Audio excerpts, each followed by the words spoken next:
Hi and welcome to the short tutorial. In this video, I will show you how you can add the Phantom to your MetaMask. How you can do it. Watch this video till the end and you have to follow the same procedure. And if this video really helps you out, do subscribe to my channel. So first of all, you have to log into your MetaMask. Then you have to click right here and you have to click on the add network from here and you will see this type of the page.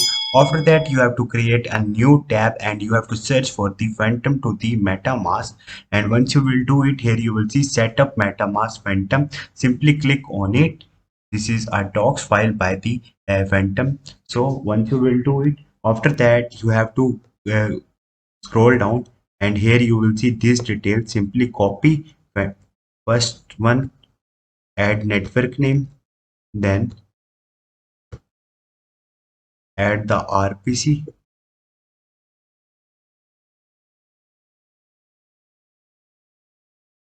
paste right here, then enter the chain ID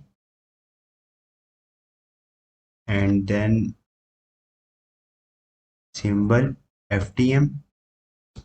And once you will do it, you can simply click on the save and your phantom is here. So this is the way. Hope this video will helpful for you. If you have any question, you can ask me in the comment section and don't forget to subscribe my channel. Thank you.